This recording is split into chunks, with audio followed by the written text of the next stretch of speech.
71वां अध्याय, पांडवों के राजसूय यज्ञ का आयोजन और जरासंध का उद्धार।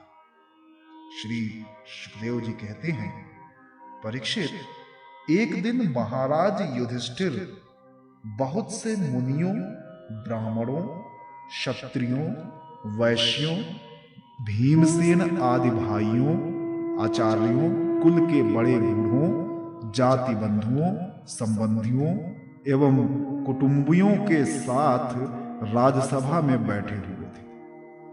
उन्होंने सबके सामने ही भगवान श्री कृष्ण को संबोधित करके ये बात कही।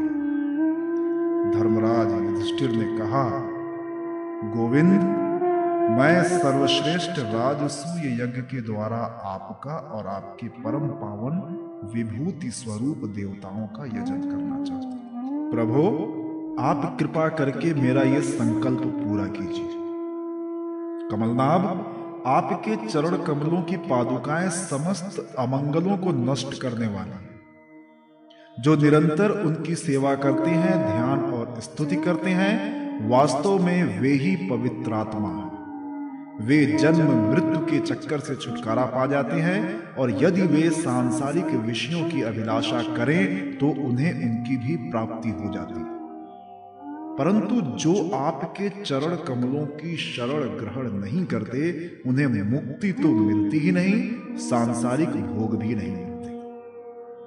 देवताओं के भी आराध्य देव, मैं चाहता हूं कि संसारी लोग आपके चरण कमलों की सेवा का प्रभाव देखें। प्रभु, कुरुवंशी और श्रृंजय वंशी नरपतियों में जो लोग आपका भजन करते हैं और जो नहीं करते, उनका अंतर आप जनता को दिखला दीजिए।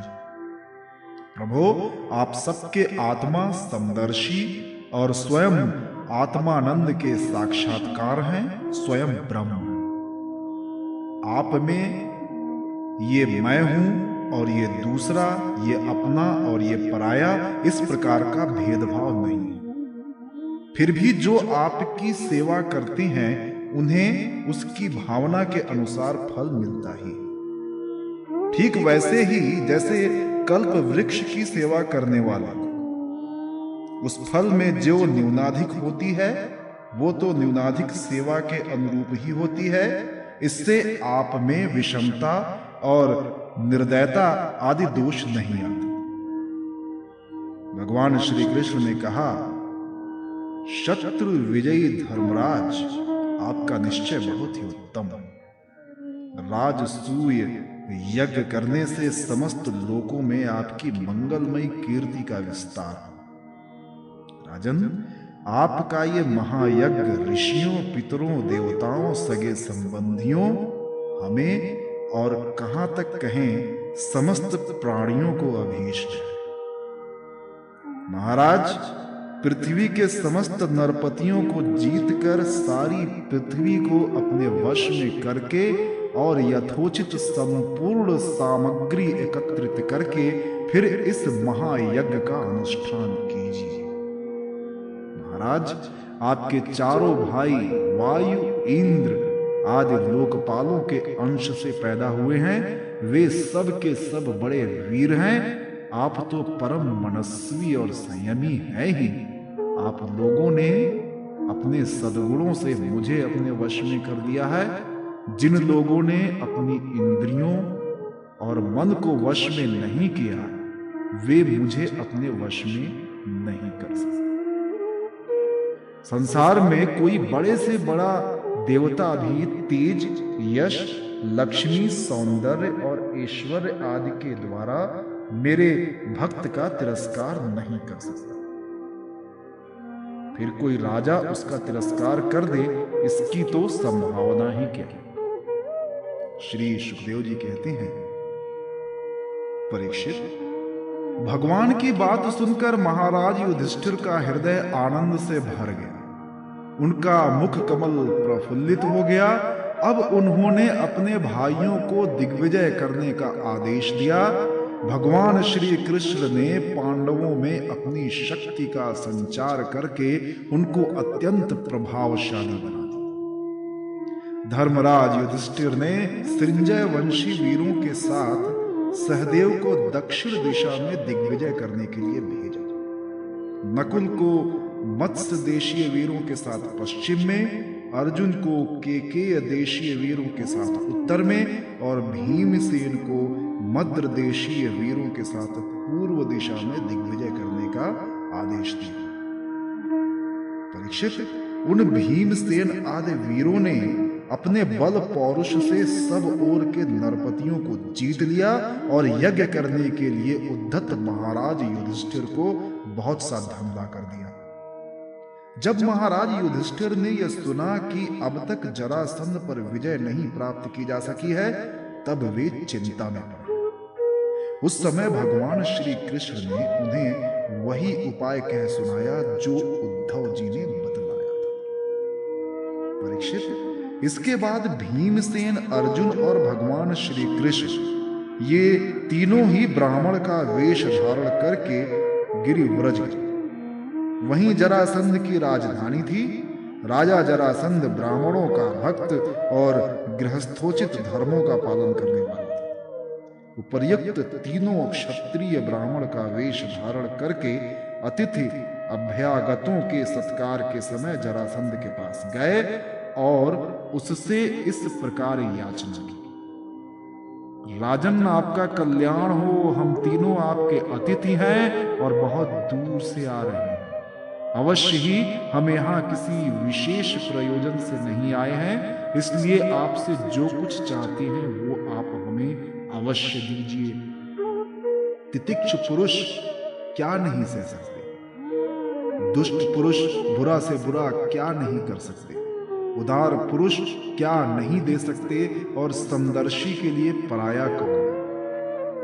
जो पुरुष स्वयं समर्थ होकर भी इस नाशवान शरीर से ऐसे अविनाशी यश का संग्रह नहीं करता जिसका बड़े बड़े सत्पुरुष भी गान करें, सच पूछिए तो उसकी जितनी निंदा की जाए थोड़ी है। उसका जीवन शोक करने योग्य है। राजन, आप तो जानते ही होंगे, राजा हरिश्चंद्र, रंतिदेव, केवल अन्न के दाने बिन चुनकर निर्वाह करने वाले महात्मा मुद्गल, शिबी, बलि, व्याध और कपोत आदि बहुत से व्यक्ति अतिथि को अपना सर्वस्व देकर इस नाशवान शरीर के द्वारा अविनाशी पद को प्राप्त हो चुके हैं। इसलिए आप भी हम लोगों को निराश मत कीजिए। श्री सुखदेव जी कहते हैं, परीक्षित, जरासंध ने उन लोगों की आवाज, सूरत, शक्ल और कलाइयों पर पड़े हुए धनुष की प्रत्यंचा की रगड़ के चिन्हों को देखकर पहचान लिया कि ये तो ब्राह्मण नहीं क्षत्रिय हैं। अब वो सोचने लगा कि मैंने कहीं न कहीं इन्हें देखा भी अवश्य है। फिर उसने मन ही मन ये विचार किया कि ये क्षत्रिय होने पर भी मेरे भय से ब्राह्मणों का वेश बनाकर आए हैं। जब ये भिक्षा मांगने पर उतारू हो गए हैं, तब चाहे जो कुछ मांग लें मैं इन्हें दे दूंगा।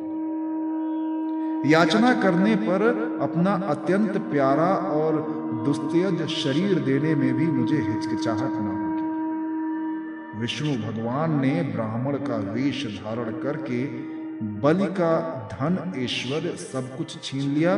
फिर भी बलि की पवित्र कीर्ति सब ओर फैली हुई है और आज भी लोग बड़े आदर से उसका गान करते हैं। इसमें संदेह नहीं कि विष्णु भगवान ने देवराज इंद्र की राज्य लक्ष्मी बलि से छीनकर उन्हें लौटाने के लिए ही ब्राह्मण रूप धारण किया।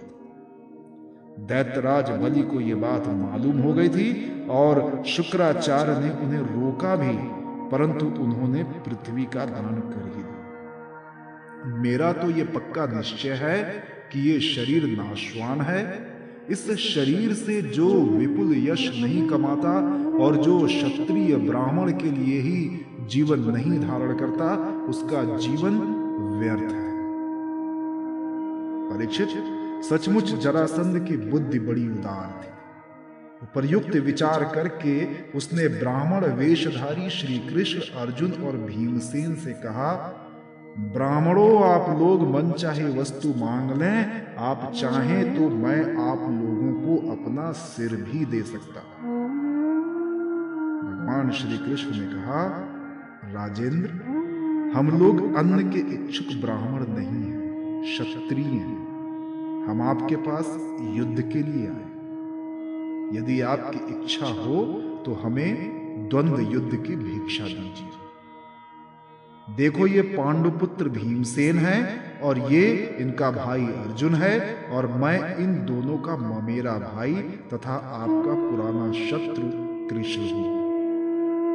जब भगवान श्री कृष्ण ने इस प्रकार अपना परिचय दिया, तब राजा जरासंध ठठाकर हंसने लगा और चिढ़कर बोला, अरे मूर्खों, यदि तुम्हें युद्ध की ही इच्छा है तो लो, मैं तुम्हारी प्रार्थना स्वीकार करता। परंतु कृष्ण, तुम तो बड़े डरपोक हो, युद्ध में तुम घबरा जाते हो, यहां तक कि मेरे डर से तुमने अपनी नगरी मथुरा भी छोड़ दी और समुद्र की शरण ले ली। इसलिए मैं तुम्हारे साथ नहीं रहूंगा। ये अर्जुन भी कोई योद्धा नहीं है, ये तो अवस्था में मुझसे छोटा, दूसरे कोई विशेष बलवान भी नहीं है, इसलिए ये भी मेरे जोड़ का वीर नहीं, मैं इसके साथ भी नहीं लड़ूंगा। रहे भीमसेन, ये अवश्य ही मेरे समान बलवान और मेरे जोड़े के हैं। जरासंध ने यह कहकर भीमसेन को एक बहुत बड़ी गदा दे दी और स्वयं दूसरी गदा लेकर नगर से बाहर निकल आए। अब दोनों रणोन्मत्त वीर अखाड़े में आकर एक दूसरे से भिड़ गए और अपनी वज्र के समान कठोर गदाओं से एक दूसरे पर चोट करने लगे।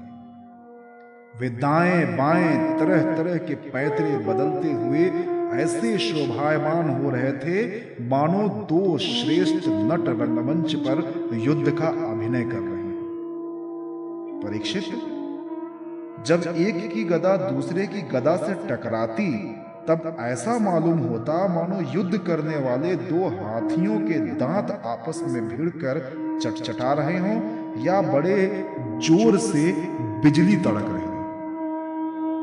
जब दो हाथी क्रोध से भरकर लड़ने लगते हैं और आकाश की डालियां तोड़ तोड़ कर एक दूसरे पर प्रहार करते हैं, उस समय एक दूसरे की चोट से वे डालियां चूर चूर हो जाती हैं। वैसे ही जब जरासंध और भीमसेन बड़े वेग से गदा चला चला कर एक दूसरे के कंधों, कमरों, पैरों, हाथों, जांघों और हंसलियों पर चोट करने लगे, तब उनकी गदाएं उनके अंगों से टकरा टकरा कर चकनाचूर होने लगी। इस प्रकार जब गदाएं चूर चूर हो गईं, तब दोनों वीर क्रोध में भरकर अपने घूंसों से एक दूसरे को कुचल डालने की चेष्टा करने लगे। उनके घूंसे ऐसी चोट करते मानो लोहे का धन गिर रहा। एक दूसरे पर खुलकर चोट करते हुए दो हाथियों की तरह उनके थप्पड़ों और घूंसों का कठोर शब्द बिजली की कड़कड़ाहट के समान जान पड़ता था। परीक्षित, जरासंध और भीमसेन दोनों की गदा युद्ध में कुशलता, बल और उत्साह समान थे। दोनों की शक्ति तनिक भी क्षीण नहीं हो रही थी। इस प्रकार लगातार प्रहार करते रहने पर भी दोनों में से किसी की जीत या हार न हुई। दोनों वीर रात के समय मित्र के समान रहते और दिन में छूटकर एक दूसरे पर प्रहार करते और लड़ते। महाराज, इस प्रकार उनके लड़ते लड़ते 27 दिन बीत गए। प्रिय परीक्षित, 28वें दिन भीमसेन ने अपने ममेरे भाई श्री कृष्ण से कहा, श्री कृष्ण, मैं युद्ध में जरासंध को जीत नहीं सकता। भगवान श्री कृष्ण जरासंध के जन्म और मृत्यु का रहस्य जानते थे और ये भी जानते थे कि जरा राक्षसी ने जरासंध के शरीर के 2 टुकड़ों को जोड़कर इसे जीवन दान दिया। इसलिए उन्होंने भीमसेन के शरीर में अपनी शक्ति का संचार किया और जरासंध के वध का उपाय सोचा। परीक्षित, भगवान का ज्ञान आबाद है। अब उन्होंने उसकी मृत्यु का उपाय जानकर एक वृक्ष की डाली को बीचों बीच से चीर दिया और इशारे से भीमसेन को दिखाया। वीर शिरोमणि एवं परम शक्तिशाली भीमसेन ने भगवान श्री कृष्ण का अभिप्राय समझ लिया और जरासंध के पैर पकड़कर उसे धरती पर दे दिया। फिर उसके एक पैर को अपने पैर के नीचे दबाया और दूसरे को अपने हाथों से पकड़ लिया। इसके बाद भीमसेन ने उसे गुदा की ओर से इस प्रकार चीर डाला जैसे गजराज वृक्ष की डाली चीर डाली। लोगों ने देखा कि जरासंध के शरीर के 2 टुकड़े हो गए हैं और इस प्रकार उनके एक एक पैर, जांग, अंडकोश, कमर, पीठ, स्तन, कंधा, भुजा, नेत्र, भौहें और कान अलग अलग हो गए। मगधराज जरासंध की मृत्यु हो जाने पर वहां की प्रजा बड़े जोर से हाय हाय पुकारने लगी। भगवान श्री कृष्ण और अर्जुन ने भीमसेन का आलिंगन करके उनका सत्कार किया। सर्वशक्तिमान भगवान श्री कृष्ण के स्वरूप और विचारों को कोई समझ नहीं सकता। वास्तव में वे ही समस्त प्राणियों के जीवन दाता हैं। उन्होंने जरासंध के राज सिंहासन पर उसके पुत्र सहदेव का अभिषेक कर दिया और जरासंध ने जिन राजाओं को कैदी बना रखा था उन्हें कारागार से मुक्त